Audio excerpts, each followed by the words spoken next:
زمین پہ جا گرے، اہل زبان تھے تو قرآن نے انہیں پاگل کر دیا۔ کیسے اہل زبان تھے؟ یمن کا ایک بادشاہ ہے، اس کے بیٹے کی عمر ہو گئی 10 سال، اس نے کوئی شعر نہیں کہا تو اس نے اپنے 2 غلام بلایا کہ اس کو لے جاؤ اور ان 2 پہاڑوں کے پیچھے جا کے اس کو قتل کر دو، مجھے لگتا ہے یہ میرا بیٹا نہیں ہے۔ او بھائی، کوئی روٹی تقسیم ہو رہی؟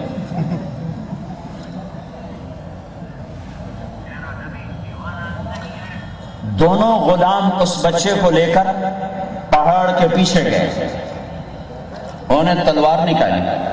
وہ بچے نے کہا کیا کر رہے ہو؟ کہ تیرے باپ کا حکم ہے تمہیں قتل کر دیا جائے۔ اس نے کہا کیوں؟ کہ تیرے باپ کو تیرے نسب پہ شک ہے کہ تو 10 سال کا ہو گیا ہے، تو نے کوئی شعر نہیں کہا، تو اسے شک ہے کہ تو اس کا بیٹا نہیں۔ کہ صرف اتنی بات پہ تو اس نے ایک شعر کہا دیا، کفا، اٹھر جاؤ، کفا، جلدی نہ کرو، کفا نبت من ذکرہ حبیب و منزل بسقط اللواء بین الدخول فحولی، صرف ایک شعر کہا۔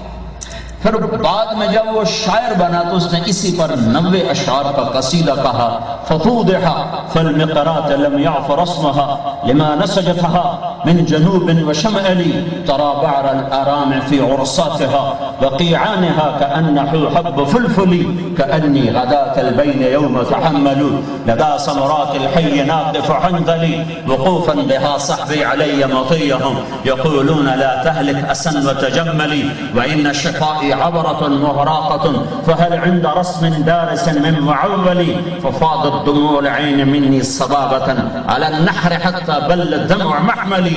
اس کا نام بنا امرؤ القیس۔ وہ دونوں واپس آئے، کہنے لگے تو کہتا ہے یہ شاعر نہیں، یہ تو عرب کا آنے والا سب سے بڑا شاعر ہوگا کہ اس نے صرف ایک بیت میں وقف واستوقف بکا واستبکا ونع المنزل والدیار فی بیت واحد، اس نے ایک بیت میں وہ کچھ کہہ دیا ہے کہ جو بڑے لمبے چوڑے قصیدوں میں کہا جاتا ہے۔ یہ اس زمانے کا عرب کا عربیت کا ماحول تھا، اس زمانے کی فصاحت تھی۔ یہ 7 قصیدے لٹکے ہوئے تھے حرم شریف میں، اور انتظار تھا کہ اس سے کوئی اچھا کلام آئے گا تو اتارا جائے گا۔ میرے اللہ نے قرآن اتارا تو قصیدے اترنے شروع ہو گئے۔ امرؤ القیس مر چکا ہے، وراثت میں اس کی وارث اس کی بہن ہے۔ لوگوں نے کہا تو یہ قصیدہ اتار، تو قرآن نہیں سنتی محمد کا صلی اللہ علیہ وسلم؟ وہ کہنے لگی ابھی میرے بھائی کی ٹکر کا کلام نہیں آیا۔ پھر میرے اللہ نے ایک آیت اتاری، اس کو افصح آیت فی القرآن کہا جاتا ہے۔ سارا قرآن سارا ہی فصیح ہے، لیکن یہ ایک آیت قرآن کی سب سے فصیح آیت ہے کہ اس میں 19 الفاظ ہیں اور 21 بلاغت کی اقسام ہیں جو ایک انسان کے بس میں نہیں ہے۔ ایک آیت اتری، وقیل یا ارض ابلعی ماءکی ویا سماء اقلعی وغیض الماء وقضی الامر واستوت علی الجودی وقیل بعدا للقوم الظالمین۔ اس آیت کو سن کر امرؤ القیس کی بہن نے کہا اس کلام نے میرے بھائی کے کلام کو توڑ دیا ہے، اور اس نے جا کر اپنا قصیدہ اتار دیا۔ کوئی 100 سال آگے تاریخ چلی گئی تو ایک شخص آتا ہے عبداللہ ابن المقفع، بہت بڑا عربی ادیب، مجوسی تھا، پر ایمان لایا، بحالت ایمان دنیا سے گیا۔ جب یہ مجوسی ہے تو اسے کہا گیا قرآن کی ضد میں، قرآن کے مقابلے میں کلام تیار کر۔ انہوں نے کہا 1 سال کا راشن، 1 سال کے لیے پیسہ، کتابیں دو، میں تمہیں تیار کر کے دیتا ہوں۔ 1 سال عبداللہ نے اپنے گھر سے باہر قدم نہیں نکالا سوائے حاجت بشریہ کے، اور وہ 1 سال لگا رہا اور اس نے کلام تیار کیا کہ بس یہ کلام قرآن کی ٹکر کا ہے۔ اب وہ مطمئن ہو کر باہر نکلا، یوں گلی میں سے گزر رہا ہے، ایک گھر کی کھڑکی کھلی ہوئی ہے اور ایک بچی گلی کی طرف منہ کر کے قرآن پڑھ رہی۔ اب عبداللہ یوں گزرا اور بچی نے کہا وقیل یا ارض ابلعی ماءکی، تو عبداللہ کھڑا ہوا، وَيَا سَمَاءُ أَقْلِعِي کانپنے لگا، وَغِيضَ الْمَاءُ وَقُضِيَ الْأَمْرُ وَاسْتَوَتْ عَلَى الْجُودِيِّ وَقِيلَ بُعْدًا لِلْقَوْمِ الظَّالِمِينَ۔ میں نے پھر ڈھونڈا، مجھے مدینہ میں ایک کتاب ملی جس میں 21 اقسام بلاغت نکالی لوگوں نے، یہ تو عبداللہ وہاں سے واپس ہوا، کہنے لگا میرے کلام کو تو چند جملے کھا گئے تو میں سارے قرآن کا مقابلہ کیا کروں گا. واپس آیا وہ سارا کلام پھاڑ پھوڑ کے پھینک دیا کہ اس کلام کا مقابلہ نہیں ہو سکتا. یہ میرے نبی کا قرآن ہے, یہ میرے نبی کی کتاب ہے, یہ ہماری کتاب ہے. دیکھو کہیں قیامت کے دن میرا نبی یہ نہ کہہ دے او یا رب ان قومی یہ ہیں اتخذوا هذا القرآن مہجورا, یہ گکھڑ والے وہی ہیں جنہوں نے میرے قرآن کو پس کشت ڈال دیا تھا. کہیں یہ تانا میرے نبی کے زبان سے نکلا تو ہم تو مارے گئے.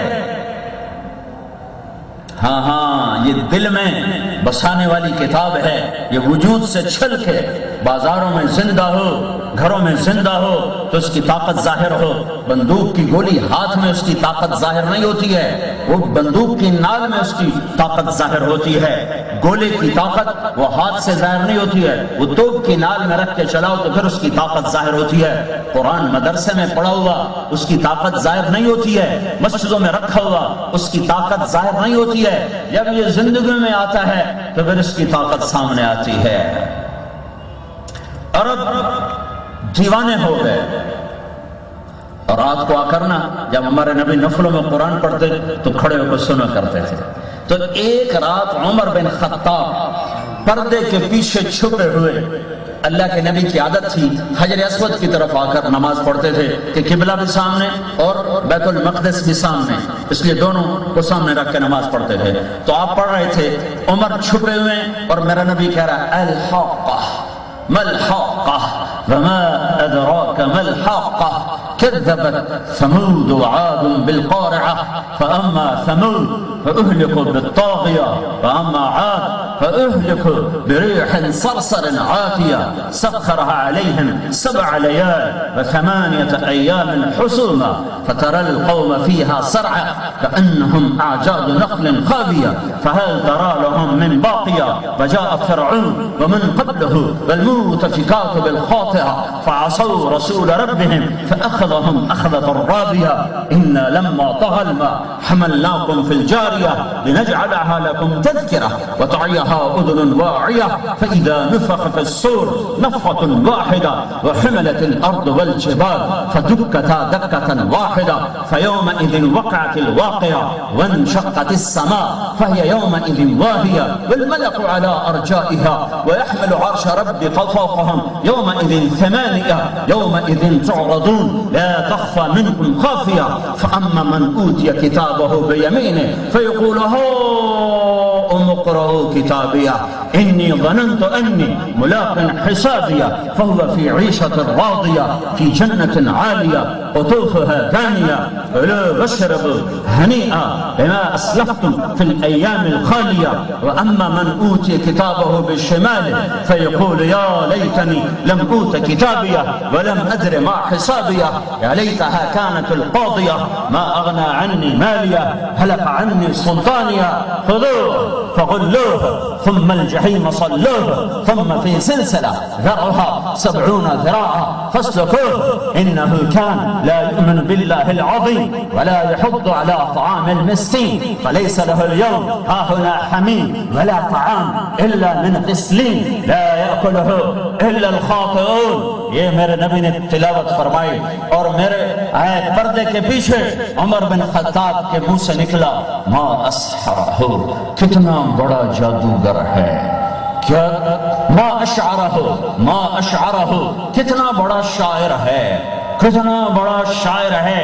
الفاظ ہیں کہ موتی, کلام ہے کہ بہتا ہوا دریا, گرتے ہوئے آبشار, گنگناتے ہوئے چشمے. کلام ہے کہ کیا ہے, مست ہو گئے, کہنے گے ما اشعرہ, بڑا شاعر ہے. تو میرے نبی نے اگلی آیت اس وقت پڑھی فلا اقسم بما تبصرون وما لا تبصرون انه لقول رسول کریم وما هو بقول شاعر. یہ شاعر نہیں ہے, رسول ہے. تو حضرت عمر کو کرنٹ لگا,